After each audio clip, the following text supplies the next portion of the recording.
Hello, Wood Village Baptist Church. This is Pastor Tom, and I'm excited to talk about a kickoff of our youth center upgrade. You know, it's been a vision of this church for over 20 years to reach out to the local community with the gospel.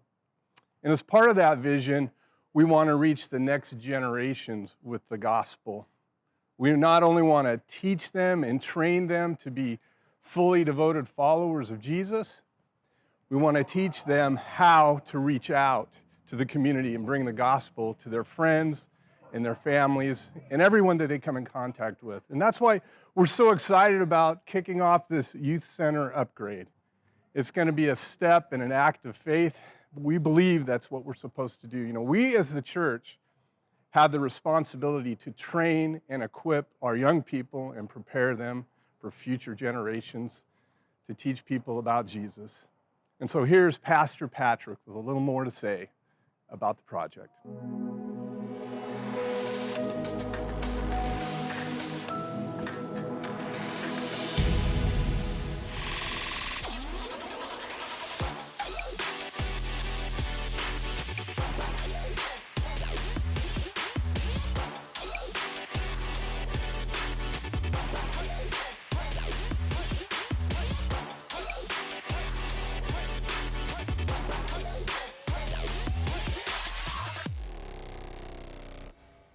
Hey, it's Pastor Patrick, and I'm here with an exciting update about some changes that we've got going on at Wood Village Baptist Church. It's no surprise to us that the world is evil. We look around and we see the influence of the enemy deceiving people, diminishing and shrouding truth. The world wants to teach a counter-gospel, a doctrine that puts the individual above all else, and diminishes and devalues community and caring for one another. That battle that we find ourselves in as the church, and where that battle rages most fiercely, is with young people. It's estimated that in 1990, $100 million a year was spent on advertising geared toward young people. Today, that estimate is $500 billion a year. The world and our culture knows the value of indoctrinating and influencing young people. They're desperate to reach and influence our children as they grow up in our communities. But Wood Village Baptist Church has had a history of actively standing against the influence of culture. For over 20 years, we've had initiatives to reach out into our community and bring the gospel to young people in our town. We make these efforts because we know that we have more to offer than the empty promises of the world. We have the gospel of Jesus, and through the message of that gospel, we have joy, hope, peace, and freedom. We give an invitation to come and join a community that cares for one another and is willing to sacrificially serve each other. One place we facilitate this message is in our youth center. We're blessed to have a whole building dedicated to youth, something that many churches could only dream. Our building, though, is in need of some serious updates if we want to keep sharing the gospel from this space. The plan is to completely overhaul the youth center, inside and out. There's a lot of reasons to do this now, things like the roof and rotten siding. Hello, darkness, my old friend. But those aren't the things we want to focus on. Our youth center is where young people make the transition from childhood to adulthood. They become active members of our church body by growing up in our youth programs.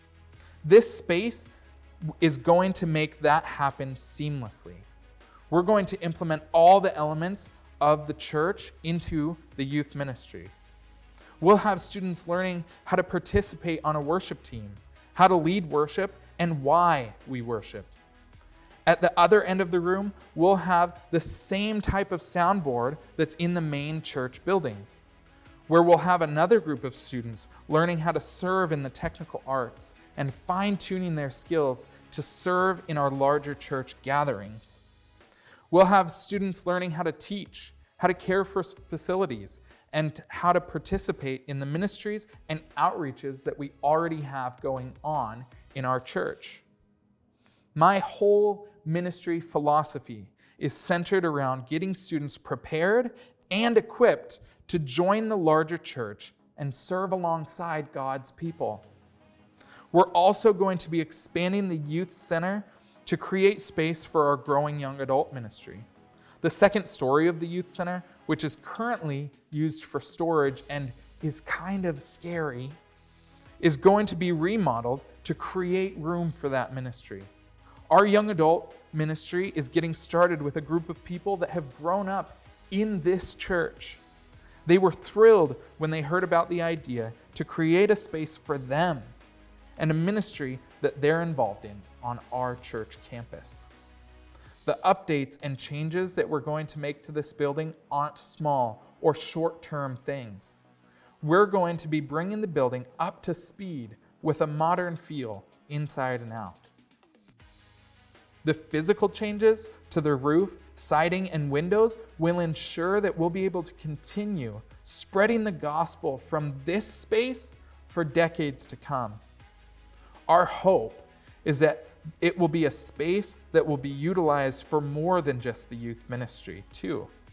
We want to make the whole building into an accessible space for many ministries in our church and people from our community, too. The size of the building is perfect for so many different kinds of activities, meetings, and events. We're confident that once these updates are made, we'll have no problem finding people that want to use the space. And we're excited for it. I've heard many people in our church praying about taking advantage of our time and looking for opportunities during these unprecedented days. Remarkably, the limitations surrounding the coronavirus make this the perfect time to carry out a project like this. Our ministry is needing to operate at a lower breadth and capacity for a while longer, but that doesn't mean that we have to treat this time like a pause. This project will enable us to build excitement and hit the ground running when we're back to normal living. We'll be able to reach out into our community in new and exciting ways with a space that is beautiful and inviting. So, after all of this exhilarating news, you're sitting there and you're thinking to yourself, how can I get involved? Well, that's perfect, because with a project of this scope, we're going to need a lot of help from our church family. Obviously, it's going to come at a financial cost, and we're going to do fundraising. But there's so many other ways to get involved too. We're going to be tearing off and replacing our roof, tearing out carpeting, fixing sheetrock, and painting all the walls. There's so many different opportunities for you to get involved in serving in this project. It's fun to be a part of this church at this time. So many people in the world are looking into the future with apprehension and skepticism. But Wood Village Baptist Church, we're looking into the future with hope and anticipation. With this renewed space, we'll have the opportunity to reach out to the community in new ways. We'll be able to push the limits of our ministries for years into the future with the momentum of a renewed vision and a renewed space.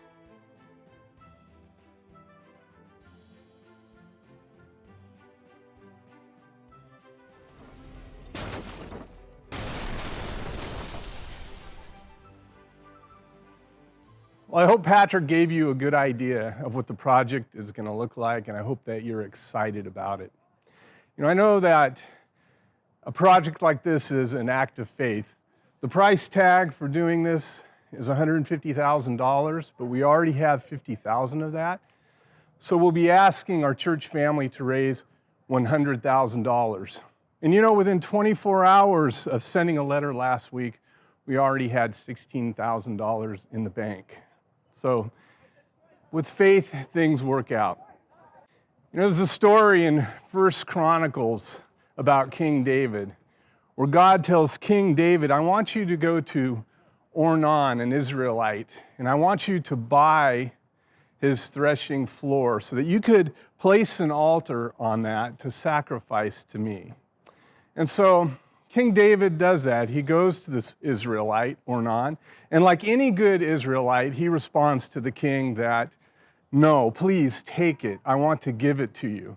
And not only do I want to give this to you, I want to offer up animals for your sacrifice and grain and the wood to burn the animals in the sacrifice. But when he says that, King David says a very interesting thing. He says, I would not offer a sacrifice to God that costs me nothing. It's an act of faith. In the same way, doing something like this, building something like this is an act of faith. It will cost, but we believe that the investment in our youth and in the future of this church is necessary and that we should do this.